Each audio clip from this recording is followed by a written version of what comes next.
墨爾本嘅第一集就係墨爾本壯麗嘅自然景色啦。墨爾本呢笪地方有好長嘅海岸線，亦都有好高嘅雪山、澎湃嘅瀑布，當然亦有好多稀有嘅動物，包括樹熊、小企鵝等等啦。飛機飛過萬尺嘅高空，睇到昂船洲大橋、維多利亞港嘅景色。香港始終係一個好迷人嘅城市。我忽然又諗起阿 Sam 嘅《鐵塔凌雲》呢首歌喎。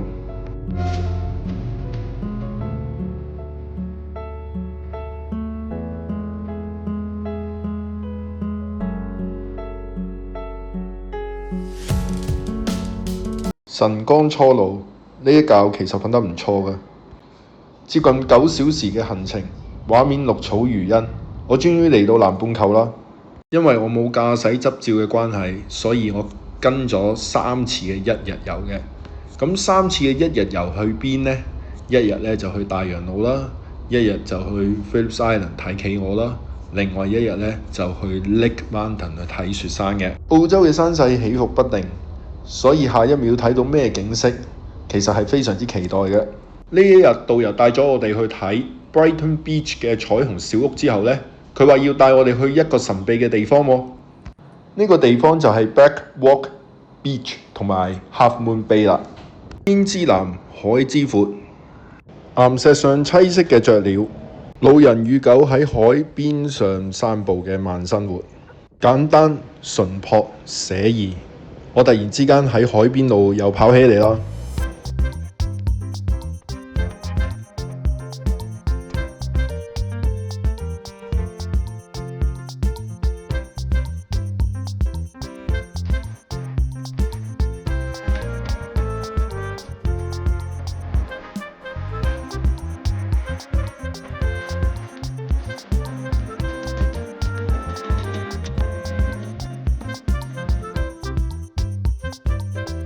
墨爾本一日可以經歷4季嘅天氣，呢句説話一啲都冇錯㗎。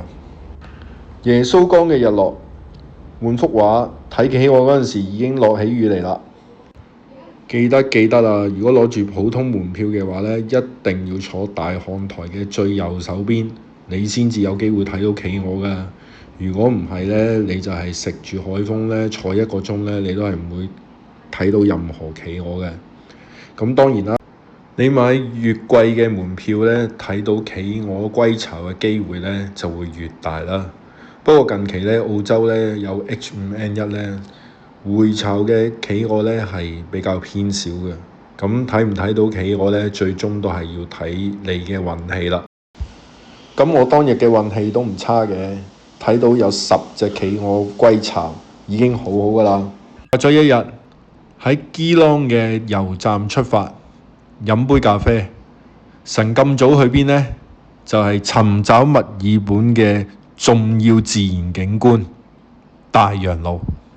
同其他1日團有啲唔同，我哋係逆走開始嘅。旅遊巴經過好多唔同嘅草地，好多唔同嘅牧場，大概4至5個鐘嘅車程。我哋先去一個地方，嗰個地方呢就可以睇到大洋路嘅其中一個重要景觀。London Bridge。大洋路之所以成為每一個人嚟墨爾本或者每一個人嚟澳洲嘅朝聖之地，係因為佢嘅地貌，幾百年嘅風霜，幾百年嘅侵蝕，慢慢形成咗好多奇形怪石。呢個就係大洋路最吸引嘅之處啦。聽下啲浪聲有幾犀利先。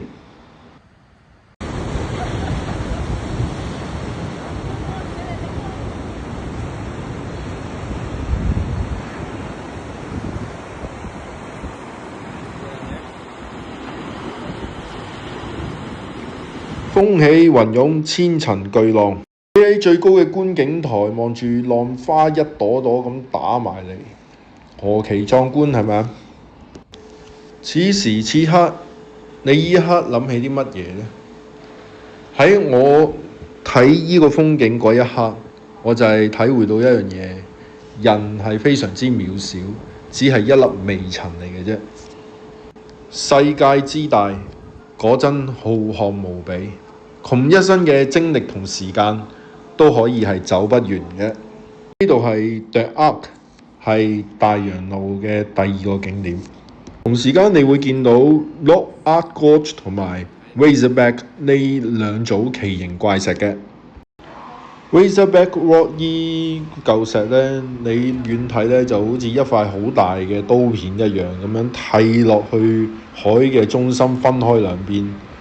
呢嚿石咧中間喺個刀片中間仲有個窿咧，等啲浪可以穿過去嘅。呢個環境咧，我睇落去咧就越睇越吸引，睇到都唔係好想走嘅。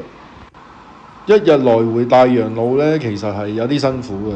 因為咧，你每一個頂點咧停留嘅時間咧係唔可以過長。如果唔係咧，你入黑之前就唔會離開到大洋路噶啦。去大洋路嘅重頭戲，當然係睇一個最重要嘅景點——十二門徒石啦。十二門徒石咧已經唔會有12嚿石噶啦。而家咧經過歷年嘅風化侵蝕，就剩翻7個門徒嘅啫。論地貌嚟講，十二門徒石梗係一個極珍貴嘅風化地貌特質啦。只不過嗰啲門徒究竟走咗去邊呢？叛變啦，定係跳海自盡呢？咁我哋就不得而知啦。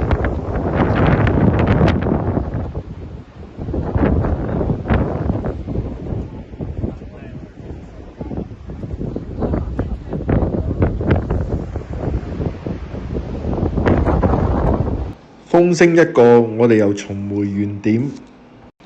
一石激起千重浪，更何況係12嚿石呢？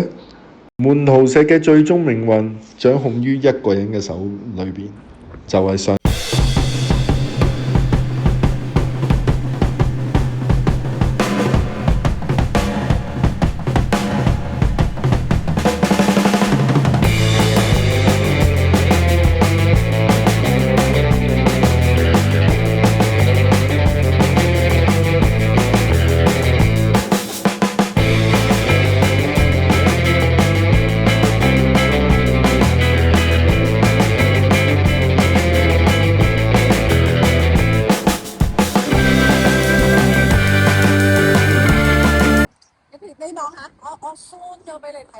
知啦，我嘅另一半話嗰啲係人嚟㗎，唔係你所講嘅雀仔啊！你睇清楚啦，係人又好，係雀仔又好，總之喺呢個大洋路嘅景色底下，任何嘢都只係一粒微塵嚟嘅啫。去睇十二門徒石，遇上好天氣，其實都唔係一件理所當然嘅事。所以我對今日可以睇到十二門徒石係非常之感恩嘅。呢度係野生動物園，我哋停留咗一陣之後呢，就去一個重要嘅休息點阿波羅灣啦。途中導遊突然之間停咗架車，俾我哋落車去一個樹林入邊。佢指咗樹上邊有一隻樹熊。咁我哋睇咗一陣野生嘅樹熊之後呢，就嗱臨上車，因為都好肚餓啦。嗰陣時都接近晏晝2點零3點鐘，我哋就快脆呢，就去阿波羅灣啦。阿波羅灣係海邊嘅一個小鎮，我哋終於到啦。到嘅時間呢，係晏晝2點至3點，我哋即刻湧咗去一間披薩店度食晏晝，然後呢，就算係乘着寒風呢，都要咗幾杯雪糕食。飽餐一頓之後呢，我哋又要再上車啦，因為我哋要去另一個小鎮叫做 Long。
終於到咗 Lon 呢個小鎮啦。呢個小鎮有個特色咧，除咗有幾張長凳俾你坐喺度影張靚相之外咧，仲有好多鸚鵡。記住，千祈唔好激嬲嗰啲鸚鵡，因為一激嬲佢咧，就成群出嚟圍住你噶啦。喺 Lon 呢個小鎮短暫停留15至20分鐘之後咧，我哋就要趕路啦，因為真係要趁日黑之前咧，就要去到呢個 Great Ocean Road Manual Arch 大洋路嘅拱門。咁嗰度係一個重要點咧，就係大洋路嘅牌坊啊。咁如果喺入黑嗰陣時咧，就真係乜嘢都影唔到啦。咁所以咧，導遊就爭分奪秒踩行架車咧，好似頭文字 D 咁咧，逢彎過彎，逢路上路咁樣，逢車過車咁樣咧，就去趕住載我哋去牌坊度影相啦。重申一次啦，呢程車係冇超速嘅，不過見佢都趕得幾辛苦下，佢啲彎位咧真係都攞得幾盡下。咁我哋終於趕得上去睇呢個牌坊啦。牌坊側邊有個海灘俾你落去睇日落嘅。咁當日個日落就麻麻地好睇嘅。咁但係能夠喺日落前完成我哋呢個大洋路嘅旅程嘅壯舉呢，都好多謝導遊嘅悉心嘅跟進同埋努力先可以做得到嘅。呢一日尋找墨爾本之旅嘅自然景觀，我哋落完海就要上雪山，我哋去 Beechworth Bakery 度食個早餐。我哋非常之幸運，一路上海拔大概1400米嘅山上邊，去到接近1100米呢，就開始見到落雪嘅景象啦。導遊同我哋講呢，喺中午嗰陣時落雪嘅機率呢係非常之少嘅，即係代表我哋今日係非常之幸運啦。呢個地方叫 Lake Mountain。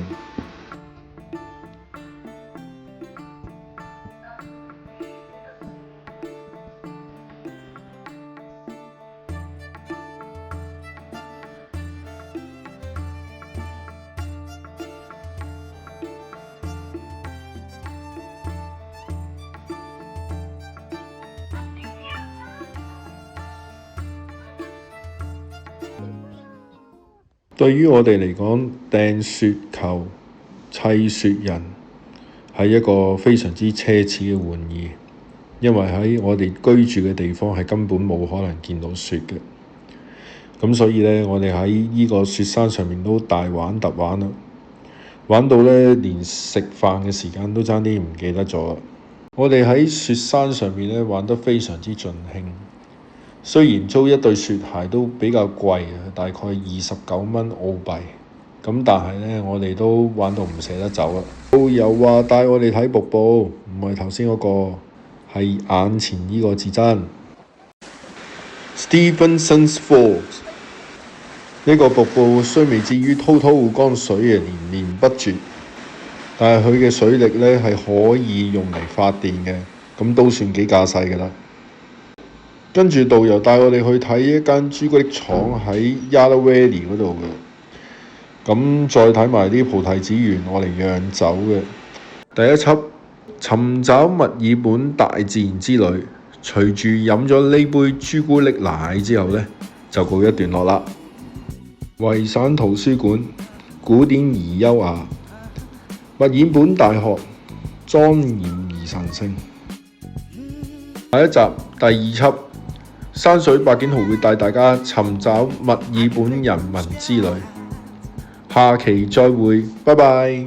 大家好，想睇我嘅文章有新方法，可以掃描以下嘅 QR Code 就睇到㗎喇。多謝大家對本頻道嘅支持。